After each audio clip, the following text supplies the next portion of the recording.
बिस्मिल्लाहिर्रहमानिर्रहीम। सिदरतुल मुंतहा का जिक्र वाक़या मेराज के अंदर हुआ है। सिदरा अरबी जबान में बेरी के दरख्त को कहते हैं, लेकिन मुफस्सरीन ने लिखा है कि सिदरतुल मुंतहा के दरख्त को दुनिया की बेरियों पर कियास नहीं किया जा सकता। अल्लाह ही जानता है कि वो किस तरह की बेरी होगी।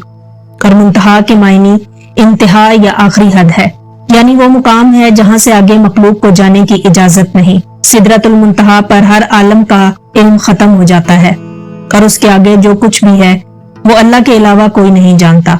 रसूलुल्लाह सल्लल्लाहु अलैहि वसल्लम के अलावा कोई भी उस मकाम के आगे नहीं गया। रिवायतों से पता चलता है कि सिदरतुल मुंतहा के दरख्त की जड़ छठे आसमान में और फैलाव सातवें आसमान में है।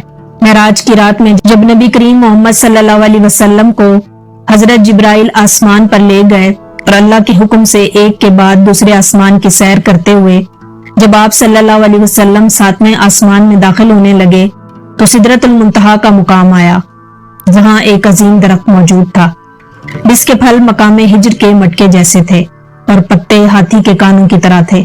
हिज्र दरअसल कौमे आद की मुमलिकत का दारुल सल्तनत था, जहां के पत्थरों और पकी हुई मिट्टी की मसनूआत बहुत मशहूर थी।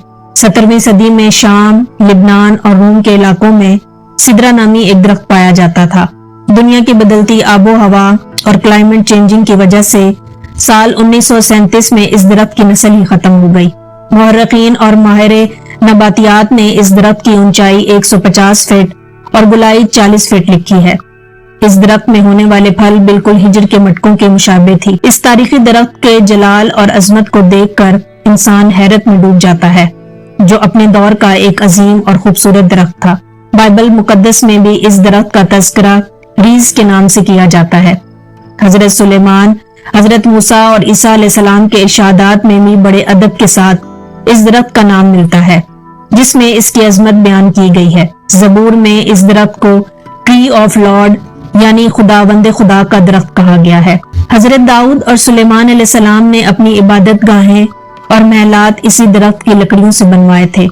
सिदरा की लकड़ियों में इतनी खुशबू और चमक होती थी कि इससे बनी इबादत गाहें निहायत ही मुअत्तर और साफ सुथरी रहती थी और तकरीबन 400 साल तक उन पर मौसम का कोई असर ना होता था।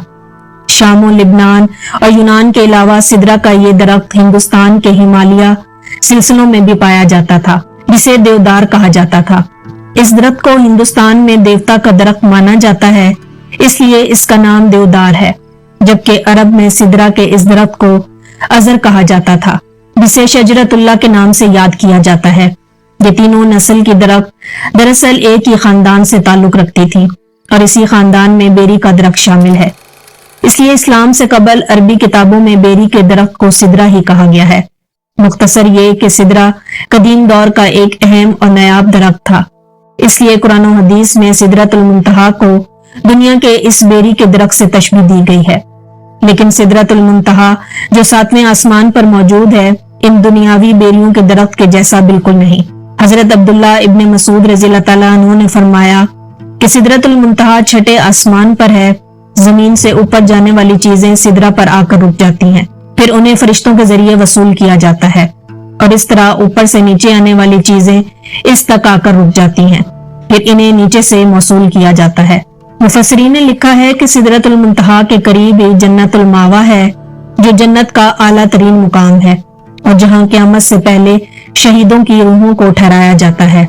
सिदरतुल मुंतहा के मुतालिक रिवायतों में आता है कि उसके हर पत्ते पर फरिश्ता खड़ा है, जो अल्लाह की तस्बीह में मशगूल है और उसकी शाखों और पत्तों पर सब्ज रंग के परिंदों का झुंड बैठता है। बाज़ उलमा ने लिखा है कि वो सब्ज रंग के परिंदे दरअसल अंबिया अलैहिस्सलाम और औलिया कराम की रूहें हैं। सिदरतुल मुंतहा ऐसा दरख्त है जिसके तने की चौड़ाई 73 साल के सफर के बराबर है, जबकि बेहतरीन सवार उसकी शाखों के साए में करीब 100 सालों तक सफर कर सकता है। नबी करीम सल्लल्लाहु अलैहि वसल्लम ने फरमाया कि सिदरतुल मुंतहा के उस दरख्त की जड़ से 2 ज़ाहिरी नहरें निकलती हैं और इसी तरह उसके तनों से 2 बातनी नहरें भी निकलती हैं। आपने मिराज की रात इन नहरों को देखा तो जिब्राइल अमीन से दरियाफ्त किया कि ए जिब्राइल, ये बातनी और ज़ाहिरी नहरें क्या हैं? उस पर जिब्राइल ने फरमाया कि बातनी नहरें जन्नत में जाती हैं और ज़ाहिरी नहरें दुनिया में गिरती हैं, जो दरियाए नील और दरियाए फरात है। شمالی افریقہ میں بہنے والا دریائے نیل دراصل یونانی لفظ نیولس سے نکلا ہے، جس کے معنی وادی کے ہیں۔ یہ دنیا کا سب سے لمبا دریا ہے، جس کی لمبائی 6000 کلومیٹر سے بھی زیادہ ہے۔ دریائے نیل مصر کی سرزمین سے گزرتا ہے اور وہاں کے باشندوں اور زراعت کے لیے اہم مقام رکھتا ہے۔ مصر وہی سرزمین ہے جہاں حضرت یوسف اور حضرت موسیٰ علیہ السلام جیسے جلیل القدر نبیوں نے اپنی زندگی کا ایک بڑا حصہ گزارا ہے۔ اگر دریائے فرات کی بات کریں تو یہ 2780 کلومیٹر لمبا دریا عراق اور مشرقی ترکی کے علاقوں میں بہتا ہے۔ یہ وہی دریا ہے جس کے کنارے نبی کریم صلی اللہ علیہ وسلم کے پیارے نواسے امام حسین علیہ السلام کو کربلا نامی مقام پر شہید کیا گیا تھا، اور احادیث کے مطابق آپ صلی اللہ علیہ وسلم نے قیامت کے قریب اسی دریائے فرات سے سونے کے خزانے یا پہاڑ کے نکلنے کی پیشن گوئیاں کی ہیں۔ یہ بات ظاہر ہے کہ سدرۃ المنتہا زمین سے اربوں خربوں نوری سال کے فاصلے پر کہیں کسی مقام پر موجود ہے، لیکن سوال یہ اٹھتا ہے کہ سدرۃ المنتہا سے نکلنے والا پانی نیل اور فرات کی شکل میں ہماری اس زمین تک کیسے پہنچ رہا ہے؟ ہماری اس زمین پر پانی کہاں سے آیا؟ یہ ہمیشہ سے سائنسدانوں کے لیے ایک اہم سوال بنا رہا ہے۔ کچھ سائنسدانوں کا خیال ہے کہ زمین پر پانی اس وقت سے موجود ہے جب سے یہ زمین وجود رکھتی ہے، جبکہ حال ہی میں ہونے والی ایک تحقیق میں یہ بتایا گیا ہے کہ شاید زمین پر پانی 8 سے اربوں سال پہلے خلا سے آنے والے کسی شہاب ثاقب یا میٹروائڈ کے ذریعے یہاں لایا گیا تھا، اور 3 ارب سال سے پانی اس زمین میں موجود ہے۔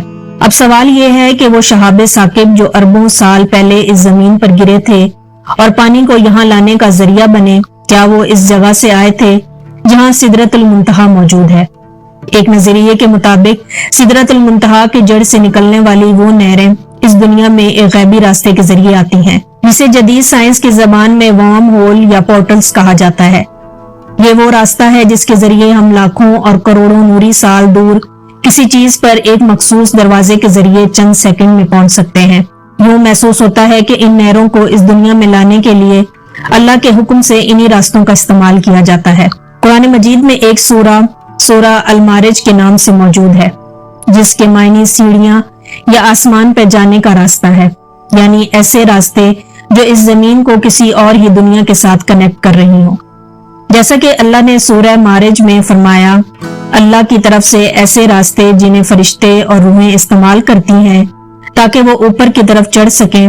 آخر یہ راستے کون سے راستے ہیں، اور کیا نیل اور فرات انہی راستوں سے اس دنیا میں آ کر بہتے ہیں؟